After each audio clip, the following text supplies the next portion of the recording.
Trauma, welcome to 69 Faces of Rock. How are you guys doing today? Awesome. Great.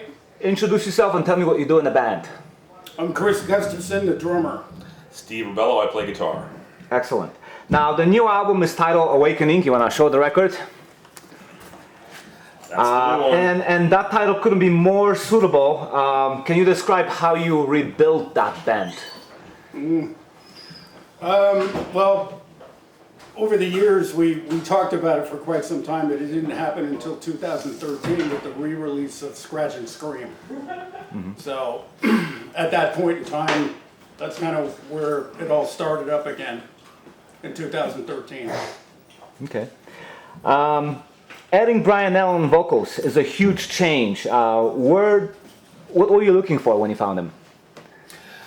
Oh, pretty much just looking for somebody. And you know, when you know Donnie passed away, we really didn't think that we were going to continue on. We were halfway through writing the record. Had done some demos, done some recording, and when he passed away, it's like, well, you know, what are we going to do now? And some guys came our way, you know, guy from New York, guy from LA, and we're like, nah.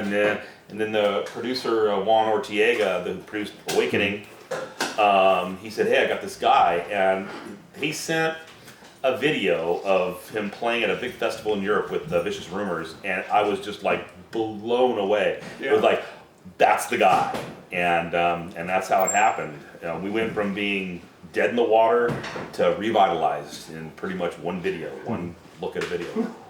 What do you think he brings into the band?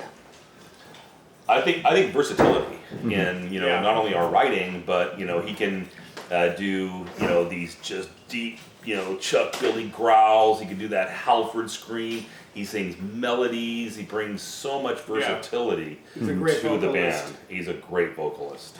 Now, obviously, the old singer Donnie Hillier, he passed away. What memories do you have of him? What now? What memories do you have of him? Oh, I knew Donnie since like 1981 or 82. So he was a really close friend of mine.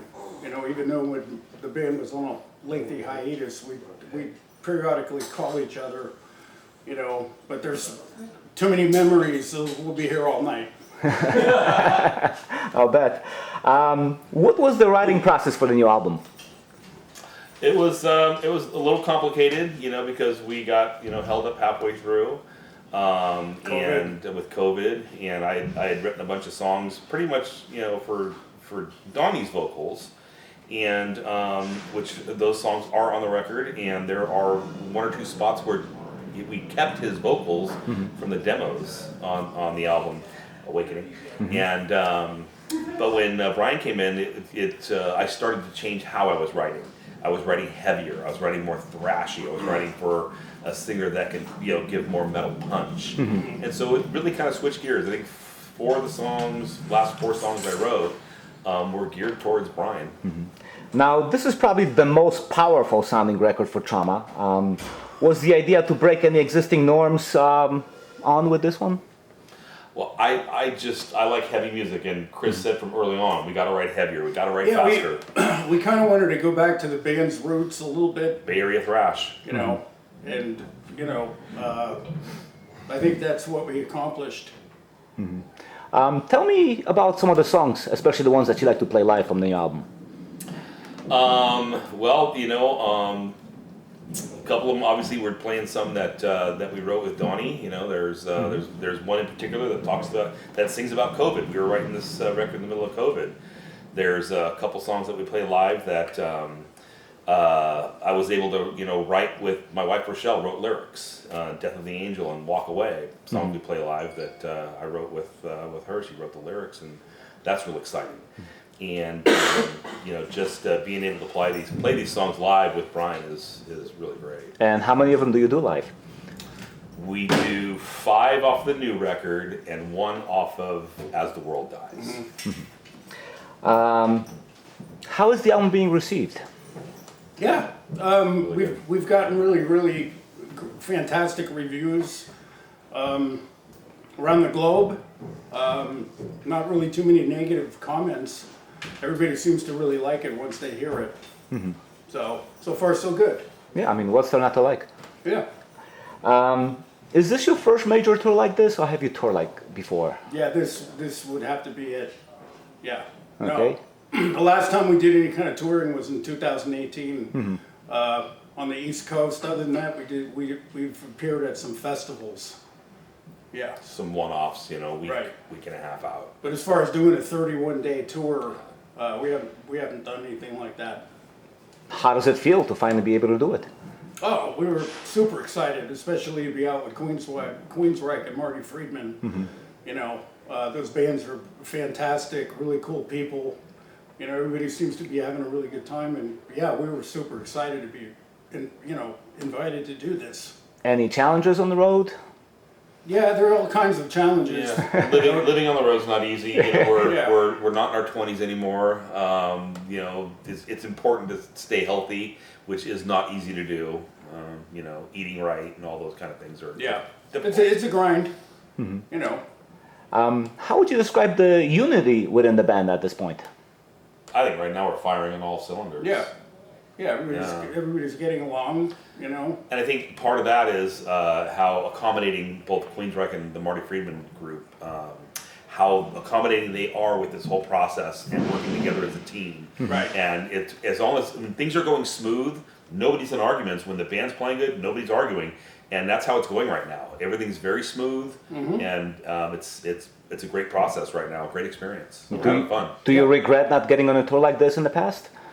It's just hard, you know. In the past, you know, I toured in the 80s. So, you know, if you weren't using bands in the 80s, he toured in the 80s, I toured in the 80s. I took a decade off. And I toured in the 90s too. And so, you know, it's not that we haven't toured like this before. This is the first time that Trauma Right. Yeah. toured Exactly. like this.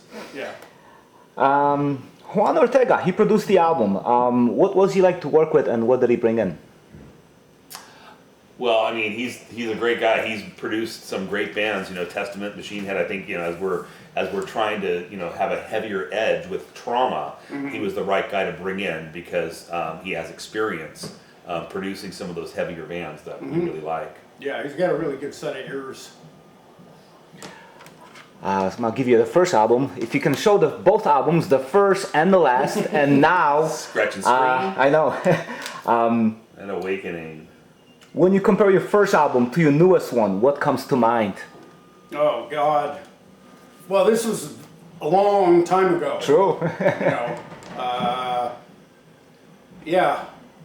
In all honesty, there's really no comparison. You know, this was done on 2-inch tape. You know, hardly any overdubs. You know, it wasn't digital like it is now. Yeah, it's just kind of like night and day. When you look on the back cover of that album and you look at all of the characters who played, what happened to all of them? Well, they're still around except for Donnie. What are they up to? That's a good question. I know Luke, the bass player, plays in cover bands in the Sacramento area. I'm not too sure what Mike Overton's doing right now. And the same thing with Ross. I really don't know, to be honest. What made Trauma stick around for so long despite all of these challenges that you faced over the years? Well, I mean, we had a long break. True.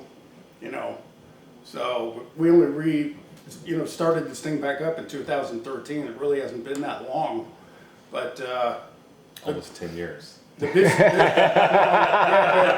really, there's been major ups and downs, especially with the loss of Donnie. You know, we almost just decided forget it. You know, but the business has changed from then to Tremendously. now. Absolutely. Yeah. Well, years ago, you had a very famous bass player playing in your ranks. At that time, not so famous, but became famous later on. Right. Cliff Burton, of course. So what memories do you have of Cliff playing in the band? Well, literally, for me, I joined the band a few weeks after Cliff left. Okay, so you've never really... Well, I met him. He would come to our gigs when we played in the Bay Area. You know, when the band was playing at the Stone or the Keystone Berkeley. or the old Waldorf or something. Cliff would 9 times out of 10 come to the gigs, and he was a super cool guy. So maybe I should kind of reframe the question. Maybe what was said about him when you were in the band with people who play with him? We didn't really talk too much about it. Okay, so you kind of moved on? Mm-hmm. Okay. Yeah. Are there any plans to follow this album up? Yeah. Yeah, absolutely. Are you writing new songs? Yes. How are things looking? It looks really good. It looks really good. Really excited, because like I said, I only got part of this record to write with Brian and Brian's vocals. So this time I get to write the whole record, or whoever else is going to come in with songs. The Awakening was written with myself and Joe Frolub. And right now, as primary songwriter, I'm not sure who else is going to come in with the songs, but I'm definitely going to write even a heavier record, but keeping melody in it. So I want to keep to the thrash roots, the heaviness, but still have good vocals and harmonies and melodies. Very excited. Will there be consistency finally in the way Trauma operates without 10-year breaks? Well, yeah, at this point, we can't afford 10-year breaks. I know. No. So we just have to see how it goes. We got to follow this one up with something even stronger. Yeah, we just got to see how it goes. And so far, things are looking good. Yeah. Yeah. Yeah, everything's looking pretty positive. I think people are really enjoying our live performances. Like I said, the band is really firing on all cylinders, and it's fun to watch. We're not stoic on stage. We give performances, and even at our age, we're pumping it out there. It's energetic. Yeah, And, people are really liking it. Yeah. Thank you. you're more than welcome. Thank you.